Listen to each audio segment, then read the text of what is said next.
여러분 성경을 읽다 보면 여러분이 룻기를 많이 읽으셨을 겁니다. 아마 룻기는 아주 그 스토리로 되어 있기 때문에 이해하기 어렵지 않고요. 그리고 다들 이 본문을 친숙하게 잘 알고 있을 겁니다. 대강 여러분에게 이 좀 스토리를 좀 얘기한다고 그러면 그 유대 베들레헴이라고 하는 동네, 그 동네에 엘리멜렉이라고 하는 집안의 가장이 있었어요. 근데 그 부인이 누구냐면 나오미인데, 그 다음에 그 두 아들로 그 두 아들이 있어요. 그 멜론과 누구죠?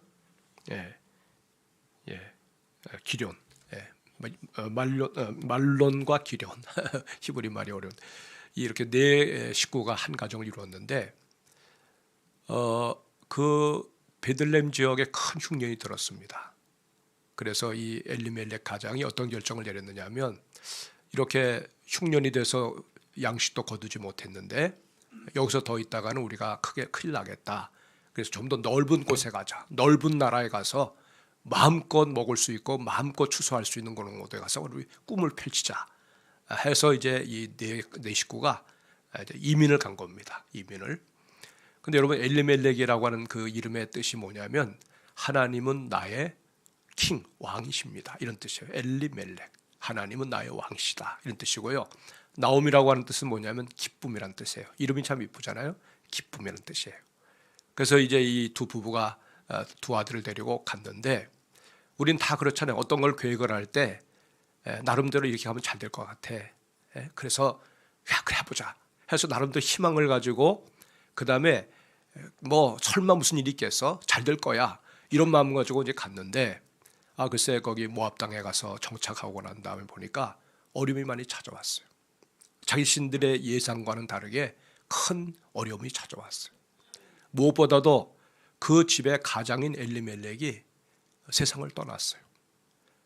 그리고 한 10년 그 기간 동안에 또 놀랍게도 이 말론과 기럨 두 아들도 세상을 떠났어요. 그리고 이제 거기에 부인 되는 나오미가 남고 이제 두 며느리가 이제 남았는데 뭐 자식도 없고요. 이렇게 이제 여인들만 셋만 남은 그런 집이 되었어요. 여러분 이 그 모압 지방 입장에서 볼 때는 이제 외국에서 온 나오미 아닙니까?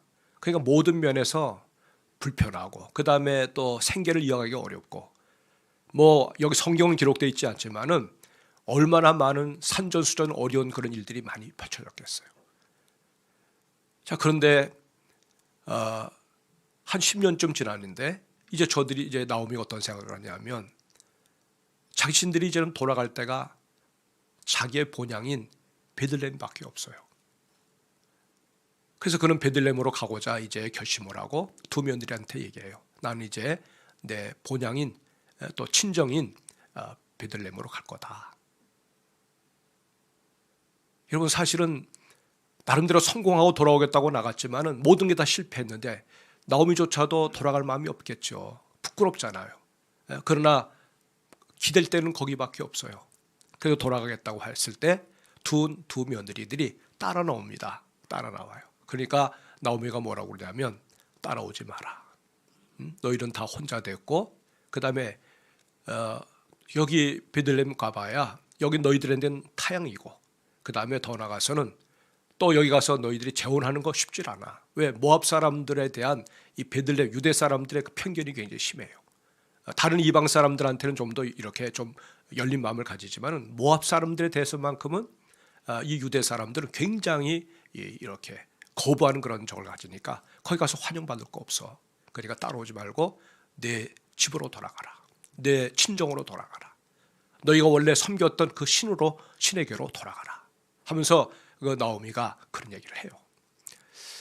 그래서 이제 두 며느리들이 그냥 따라오면서 막 웁니다. 울면서 그 부모가 그 나오미가 워낙 권면하니까 그러니까 이제 오르바라고 하는 그 며느리는 이제 돌아갑니다. 근데 이 룻은 울면서 어떤 생각을 갖느냐면 저는 어머니 따라가겠습니다. 그렇게 결심을 하는 거예요. 뭐 요지부동 뭐 어머니를 떠나서는 나는 살 수 없습니다 하면서 나름대로 어머니가 섬기는 하나님 내 하나님이고 어머니가 가시는 곳이 바로 내가 가야 될 곳이고 어머니가 묻히시는 그 땅에서 나도 거기서 죽어서 묻히겠습니다. 죽음이 나를 갈라놓기 전에는 절대로 어머니를 떠날 수가 없습니다. 그 결심하는 모습을 보고 나오미가 권면하기를 이제 중단했다 하는 내용이 여기 나옵니다. 사랑하는 여러분, 우리 이 본문을 보면서 어떤 생각이 드느냐면 이 룻이 여러분 아무래도 친정이 더 편하겠어요? 시댁이 편하겠어요? 친정이 편하죠. 네? 물론 친정처럼 잘해주는 시댁도 있지만은 사실 여러분 아무리 잘해줘도 그냥 편하게 어머니, 친정 어머니 밑에서 있는 게 더 편하죠. 그리고 남편도 없지요, 자식도 없지요. 어떻게 보면 그냥 뭐 이제는 더 이상 나오미에게 이렇게 매일 이유가 없는 거예요. 시어머니에게 매일 이유가 없는 거예요. 근데 룻은 어머니 따라가겠다는 거예요. 어머니 따라가겠다는 거예요. 저는 이 본문을 보면서 어떤 생각이 들었냐면 도대체 이 룻이 왜 어떤 마음으로 이랬을까? 그래서 제가 하나님 앞에 기도해서 하나님 왜 룻이 이런 마음을 가지게 됐을까요? 그런데 저에게 이제 깨달아지는 마음이 뭐냐면 여러분 이 룻이 그 이방 여인이지만은 이 유대에서 온 사람들 집에 시집 가가지고 거기서 머무는 동안에 10년의 세월을 머물렀잖아요. 그러면 유대에서 온 이 시부모가 또 자기 남편이 그냥 날마다 일상 대화 속에서 또 주고받는 일상의 평범한 대화 속에서 나눈 얘기들이 뭐겠어요? 베들레헴에 대한 얘기, 또 성경에 관한 얘기, 또 자신들의 삶을 얘기하면서 하나님을 얘기하지 않았겠어요? 아브라함의 하나님, 이삭의 하나님, 야곱의 하나님, 그 다음에 이스라엘 사람들이 믿는 그 신앙의 그 내용이 뭔지도 얘기하지 않았겠어요? 믿음이라고 하는 것은 여러분 들음에서 난다고 그랬어요. 믿음은 들음에서 나고 들음은 뭐로 말미암는다고요? 그리스도로 말미암는다 그랬어요. 사람은 듣는 대로 말하게 돼 있어요. 듣는 대로 행동하게 돼 있어요. 듣는 대로 열매를 맺게 돼 있어요. 그래서 이 룻은 이렇게 비록 어떻게 보면 이제 국제 결혼 아닙니까? 그렇게 결혼 생활을 하는데 그 나오미로부터 또 남편 돌아가시기 전까지는 그 시부모로부터 그 다음에 남편으로부터 주님이 어떤 분인지를 이렇게 알려주는 사이에 나도 모르게 자기도 모르게 마음속에 믿음이 싹 트는 거예요. 그리고 하나님이 궁금한 거예요. 그래서 그 마음속에 믿음이 자리를 잡게 됐던 겁니다. 사랑하는 여러분, 많은 경우에 보면 그래서 이 룻이 보니까 그 어머니의 말을 통해서 들어보니까 이스라엘 뭡니까 자신들의 선조들의 그 유다 지파인데 유다 지파를 가만히 통해서 보니까 거기에 이미 이방 여인들이 들어와 있었어요. 다말이라고 하는 그 여인, 유다에게서 그 또 쌍둥이 아들을 낳았잖아요. 또 자기 그 선조들을 통해서 보니까 라합이라고 하는 여리고의 그 여자 기생 라합이라고 불려지는 그 여성이 또 역시 유대 속에 들어와 가지고 상당히 존경받는 그런 믿음의 여인으로 전해내려고 했던 거예요. 그러니까 이런 모든 것을 들으면서 이 룻이 어떤 생각을 가졌느냐면 나도 이렇게 하나님의 백성들 속에 들어가서 그 하나님이 어떤 분인지를 믿고 나가다 보면 그러면 나도 하나님 백성 가운데서 저렇게 믿음의 사람으로 세워줄 수 있지 않겠나. 이 소원하는 마음이 일어난 거예요. 소원하는 마음이. 그래서 그는 그 마음속에 간절한 소원이 있었어요. 뭐냐면 난 베들레헴 가보고 싶어. 이 베들레헴, 그 시부모가 살던 고향인 그 베들레헴은 보통 그냥 베들레헴이 아니에요. 여러분 베들레헴이라고 하는 뜻이 뭐냐면 떡집이라는 뜻인데 그냥 그렇게 큰 마을은 아닌데 거기 한 10여리 가면은 거기 큰 예루살렘도 있지만은 이 자그마한 이 동네 베들레헴이 떡집인데 여기에서 어떤 일이 벌어질 것인가를 그는 시부모로부터 들었어요. 소전서에 보면은 거기에 어떤 말이 나옵니까? 미가서에 보면 베들레헴 에브라다야 너는 유대의 고을 중에 가장 작을지라도 바로 네게서 유다 나라를 다스릴 지도자가 나온다. 메시아가 나온다는 그 메시지가 있어요. 그러니까 여러분, 유대 여자들은 다 어떤 소망이 있느냐면 그 하나님께서 보내시는 그 메시아가 바로 우리 집안의 한 여인을 통해서 또 나를 통해서 나올지 누가 알겠느냐는 거예요. 그러니까 여성들은 그 그리스도를 대망합니다. 그분이 나를 통해서 나오기를 대망합니다. 그 소망이 다 있었어요. 그러니까 이 룻도 그 베들레헴을 사모하는 것은 뭐냐면 바로 베들레헴을 통해서 나오실 그리스도를 그가 소원하기 시작한 거예요. 이것이 그를 그렇게 행동했고 그런 결심을 가지게 만들었고, 시보가 계속 돌아가라 하지만 자기가 돌아갈 수 없는, 더 이상 자기는 돌아가기 원치 않는, 그리고 내가 반드시 가야만 될 그 베들레헴을 바라보면서 그 소원을 믿음으로 선포하게 된 거예요. 여러분, 우리가 여기 룻기서 1장 16절로 17절 말씀을 다시 한번 볼 수 있다면 좋겠는데, 띄울 수 있나요? 예, 우리 같이 한번 읽어보십시다. 같이 있습니다. 시작. 룻이 이르되 내게 어머니를 떠나며 어머니를 따르지 말고 돌아가라. 강권하지 마옵소서. 어머니께서 가시는 곳에 나도 가고 어머니께서 머무시는 곳에서 나도 머물겠나이다. 어머니의 백성이 나의 백성이 되고 어머니의 하나님이 나의 하나님이 되시리니 어머니께서 죽으시는 곳에서 나도 죽어 거기 묻힐 것이라. 만일 내가 죽는 일 외에 어머니를 떠나면 여호와께서 내게 벌을 내리시고 더 내리시기를 원하나이다 하는지라. 아멘. 여러분, 이 룻의 결심이 대단하잖아요. 어떻게 보면 이것은 마치 우리가 신앙 고백을 듣는 것과도 같아요. 하나님 앞에서 우리가 이런 고백을 할 수 있잖아요. 하나님, 저는 주를 쫓겠습니다.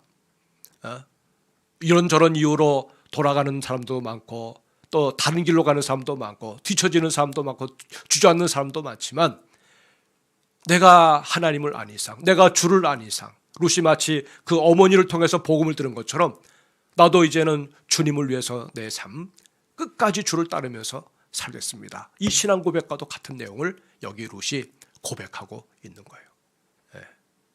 하나님께서 이 고백을 받으시면서 얼마나 기뻐하셨겠어요. 사는 여러분, 우리가 정말 주님 앞에서 우리의 신앙이 성장하고 또 하나님께서 보시기에 아름다운, 주님이 기뻐하실 사람들로 우리가 서기를 원한다 그러면 그 소원하는 마음을 아랠 수 있기를 주의 이름으로 축복합니다. 남이 아무리 가자 해도 내 마음이 원치 않으면 못 가잖아요. 아무리 뭘 먹여주고 싶어도 나 밥맛 없어, 나 아무것도 안 먹을 거야, 그럼 먹일 수가 없는 거예요. 본인이 원하지 않는데 못 먹어요. 근데 원하면 그것이 나의 것이 될 수가 있어요. 하나님은 원하는 자에게 은혜를 베푸시고 만나기를 원하는 자에게 찾아오시는 주님이세요. 만나기를 참 꺼려 하시는 그런 분이 아니세요. 우리가 하나님 만나고자 하면 하나님이 노 하면 우리가 만날 수 없는데, 그분은 당신을 찾아오는 사람들 다 환대하시고 부르시면 찾아가시고 만나길 원하면 만나주시고 또 소원하면 소원한 바를 응답으로 역사하시는 좋으신 주님이신 것을 믿으시기를 바랍니다.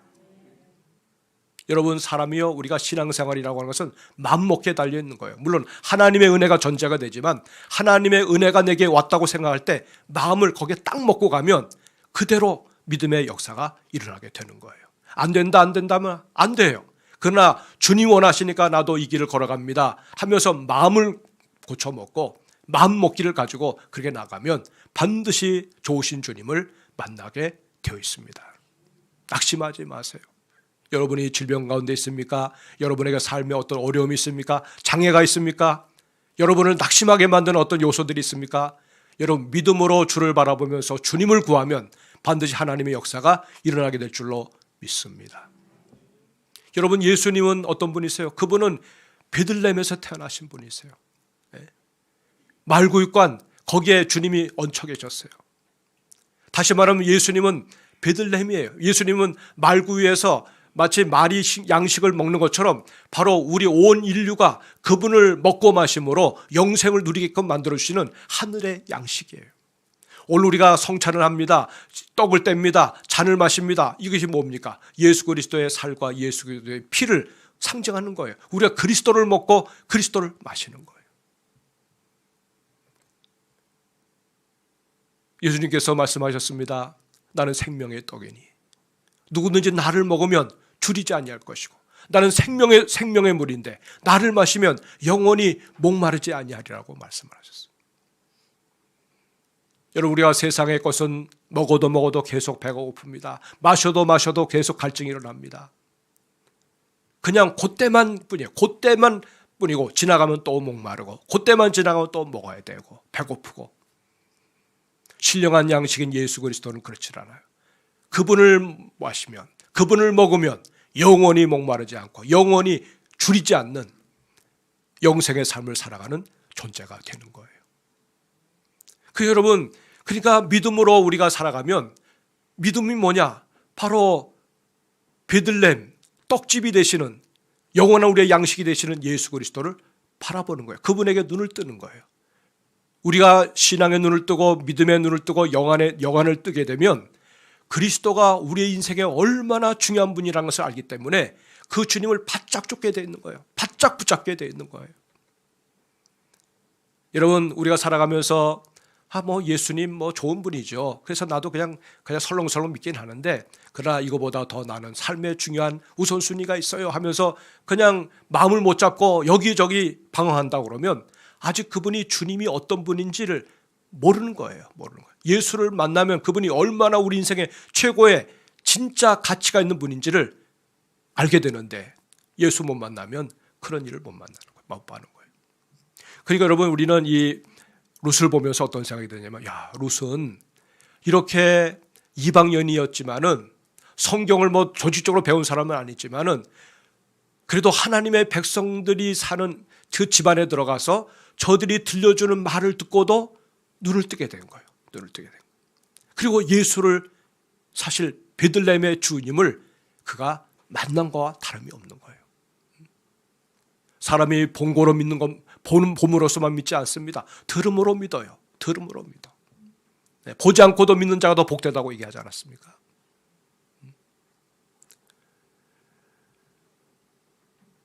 사랑하는 여러분,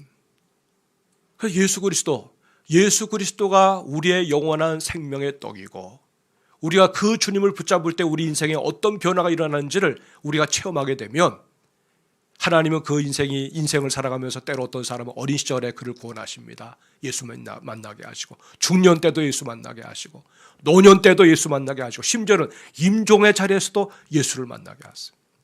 제가 아는 어느 집사님 아버님이 세상을 떠나게 됐는데, 근데 이분은 평생토록 교회를 안 났던 사람이에요.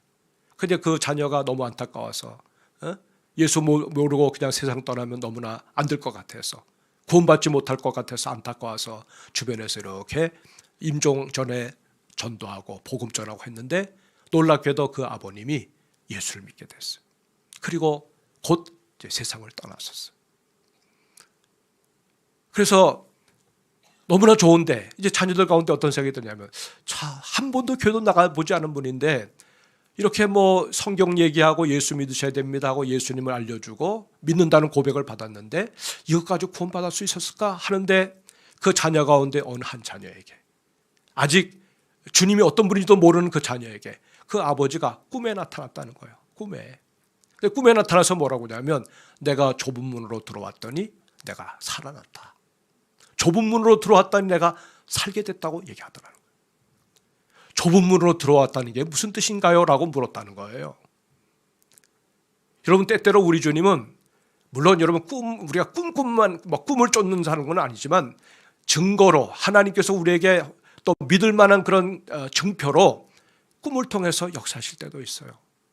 마태복음 7장 13절로 14절에 보면은 좁은 문으로 들어가기를 힘쓰라. 멸망으로 인도하는 문은, 우리가 있네요. 한번 같이 읽어볼까요? 시작. 좁은 문으로 들어가 멸망으로 인도하는 문은 크고 그 길이 넓어 그리로 들어가는 자가 많고, 생명으로 인도하는 문은 좁고 길이 협착하여 찾는 자가 적음이니라. 이 구절을 보는 순간에 아버지가 꿈에 나타나서 하신 그 말씀이 이것과 연관되는구나. 내가 좁은 문을 통과했더니 내가 살아났다고 하는 말이 이 말씀이었구나. 그래서 이 구원의 확신을 가지게 되었다고 말씀합니다. 사랑하는 여러분, 그런 면에서 우리는 얼마나 큰 축복을 누리고 삽니까? 날마다 하나님 말씀을 접합니다. 날마다 우리가 또 풍성한 하나님의 그 말씀의 그 부요함을 누리고 삽니다. 예? 주의 집을 출입하면서 예배의 기쁨을 누립니다. 하나님이 내 인생 가운데 함께 동행하면서 그 주님 때문에 오는 위로와 평안과 기쁨과 능력을 체험하면서 살아가기도 합니다. 때로 성령의 능력으로 회복되는 역사를 경험하기도 합니다. 얼마나 큰 구원의 확신이고 도우심의 손길이겠습니까? 여러분, 이 베들레헴이라고 하는 것은 위진 곳에 있지만 사실 룻이 볼 때는 찾아가기 어려운 길이에요. 길이 협잡한 길이에요. 먼 길이에요. 아무도 즐겨갈 수 있는 길이 아니에요. 근데 그 길은 생명의 길입니다. 그 길로 가면 거기서 은혜를 만납니다. 구원을 경험합니다. 하나님의 사랑을 입습니다. 그리고 이 룻은 그것을 믿음으로 그대로 실천했습니다. 아는 것으로 끝나고 자기 집으로 돌아간 것이 아니라 그것을 깨닫게 되었을 때 그는 굳게 결심하고 그것을 삶으로 살아내면서 믿음의 주 온전하게 하시는 예수 그리스도가 태어날 그 영적인 떡집, 그 집을 향해서 나아갈 수가 있었습니다. 사랑하는 여러분, 저는 룻을 보면서 이분이 받은 축복이 뭘까를 생각해 봤어요. 여러분, 그는 본인이 여기서 보면 육신의 고향은 잃어버렸어요. 그러나 영의 고향은 찾았어요. 그는 세상 신은 잃어버렸어요. 우리가 정욕으로 살고 탐심으로 살면 그것이 다 우리의 신인데 우상숭배에 불과한 거죠. 그러나 영원한 우리의 생명에 주신 예수 그리스도는 우리가 만나야 될 주님인데 세상의 신은 잃어버렸지만 영원하신 참신인 그리스도는 만나는 자가 되었습니다. 놀랍게도 여러분, 바로 이 룻은 바로 그 유다 지파 가운데 한 또 사람 보아스와 결혼을 통해 가지고 그 후손에게서 다윗이 나오고 그 후손에게서 그리스도가 나오는 족보의 반열에 서는 자가 되었습니다. 그냥 마음으로만 나 그랬으면 좋겠다 하고 그냥 그렇게 살았다면 아무도 누가 룻을 기억할 수가 있겠습니까? 아무도 기억하지 못할 거예요. 그러나 자신은 무명의 존재지만 그리스도를 믿는 이 믿음을 확실히 하면서 그것을 삶으로 살아낼 때 상상할 수 없는 그 놀라운 축복이 그의 인생 가운데서 일어나게 되었고 영원한 주님의 나라에서도 빛과 하늘의 별과 같이 빛나는 존재가 될 수가 있었습니다. 사랑하는 여러분, 남들이 부러워하는 것으로 그치지 마시고 여러분이 부러움의 대상이 될 수 있기를 주의 이름으로 축복합니다. 세상에 가장 가치 있는 삶은 주님과 함께 사는 삶이에요. 예수 그리스도를 주님으로 소유하고 사는 삶이에요. 내 인생의 최고의 복이 뭐냐? 내가 주님과 함께 동행하는 삶, 이것이 내 인생의 최고의 복인 줄 아셔야 돼요. 주와 거리를 두는 순간에, 주님을 멀리하는 순간에, 우리의 시선이 엉뚱한 데를 바라보는 순간에 우리는 길을 잃어버리게 되어 있는 거예요. 여러분, 우리가 사는 이 시대가 참 어렵습니다. 믿음 가지고 살기 어렵습니다. 어쩌면 우리 시대에 주님이 오실런지도 몰라요. 그 정도로 여러분 세기말적인 시대를 살고 있어요. 우리는 모르는 자가 아니라 아는 자들인데 우리의 삶의 길이 되시고 우리의 삶을 충분히 책임져 주시는 그 좋으신 주님이 우리가 그분을 구할 때마다 믿음으로 그분을 요청할 때마다 우리 곁에 계셔서 함께 동행하시겠다고 하시는 그 약속이 성취되는 삶을 사는 그런 축복의 주인공들로 하나님 우리를 만들어 줄 수가 있으신 분이세요. 이 주님 의지하시면서 여러분 오늘도 성찬에 참여하시면서 영원한 신령한 양식이 되시는 예수 그리스도를 먹음으로 말미암아 당당하게 승리로운 인생을 사는 분들이 다 되시기를 주의 이름으로 축복합니다. 아멘. 이 시간 우리 성찬